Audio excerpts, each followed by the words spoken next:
Joined now by ESPN College Football insider Harry Lyles, also an Atlanta guy, Harry. And we've been doing these mock drafts, these mock analysts of different picks. Been getting a lot of grief for Lucas Van Ness. What are your thoughts on that pick, and who do you think the Falcons will take at number 8? I think he is a good prospect and a good pick. I think probably people's biggest gripes with him might be that he was a rotational player and not a starter, which sure, that's maybe a little bit concerning, but I don't think that should necessarily take away from why the Falcons would look at a player like him in such high regard, because the skills are there, the athleticism is there, and he wasn't like a rotational player on like a middling college football defense, right? Like he was a rotational player on one of the best defenses in all of college football. So I think there's got to be a little bit of room given there. So I like him as a prospect personally. If I had to pick a edge rusher in that position, if he were to get to this point, and he might, Tyree Wilson is somebody that I really personally like because he's got the size, he's got the athleticism, and I honestly feel like if he went to a larger college football power and not Texas Tech, that people might view him in that way and pick him higher than what he's actually projected to go. But as far as Lucas Van Ness goes, like, again, I feel like that's not a terrible pick. Could it be in that spot depending on what happens in front of him? Possibly. But at the very least, like, he is one of the better pass rushers in this class. I think that's pretty safe to say. That's what my feeling exactly. Now, there's been a lot of different moves that the Falcons have made this offseason. They recently just traded for Jeff Okudah, adding another cornerback to the room. Do you think that takes them out of the cornerback sweepstakes at pick number 8, or do you think that's still under consideration? I think it's got to take them out of it at 8, just because if the need for a pass rusher was not so adamant, then I think you might still consider it there. But considering Jeff had a better year last year, was finally healthy a little bit, played his best football probably at the beginning of the year, I don't think that stops them from taking another one, but I think it would definitely be later in the draft, just because, and I think you had mentioned these numbers when you initially talked about your Van Ness pick.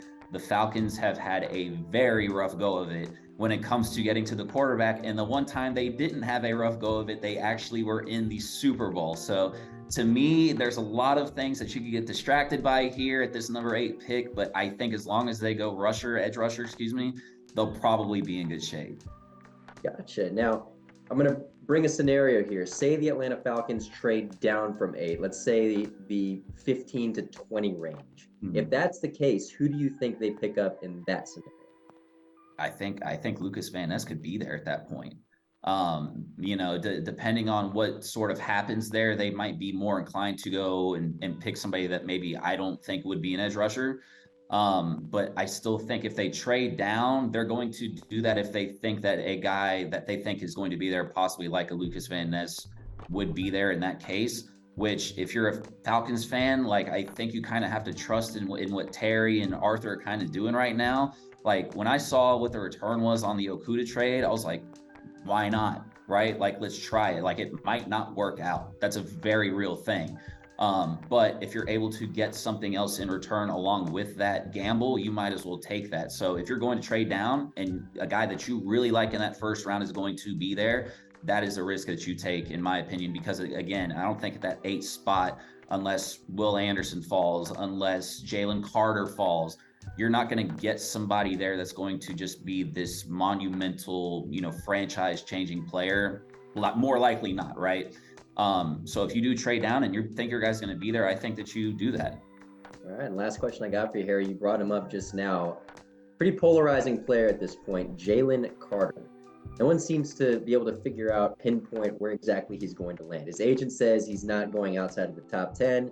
There's been a lot of chatter, that he could be a guy that falls. Say he is available at pick number 8 for the Falcons. Do you see them pulling the trigger there, or do you think they avoid a player like Jalen Carter? I think it's a mixed bag. I think if he's there at 8, I think the Falcons would take him. Because I think you see a lot of teams do this in the NFL where they're like, hey, it's a kid from our own backyard, right? It makes it easier for them to try to justify taking him. So if he's going to be available, I do think that they would take him there. I don't think he's going to get out of the top 5. And the reason I say that is for all of the off the field issues that he's had. not even just with the accident that happened in Athens, but also showing up to their pro day and wasn't able to finish his workouts, whatever the case may be. Out of all the players in this draft, I would argue Jalen Carter and Will Anderson have been the two players that, and probably Bryce Young as well, right, that have the most I am ready to play in the NFL tomorrow tape. And because of that, I just don't see him falling out of the top 5. So no, if he's there, I think that would be a great steal for them. Because again, Jalen Carter is a talent that could go as high as 1 in a year where you didn't have so many quarterback needy teams at the top, which like that's probably going to be the standard now from here on out, right? But with that said, at the very least, he is one of the 3 most talented players in this draft. And when you're that talented, you're not going outside of the top 5.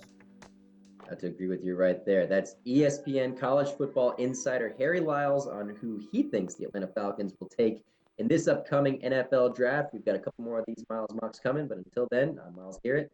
It's Harry Lyles. Appreciate you, man.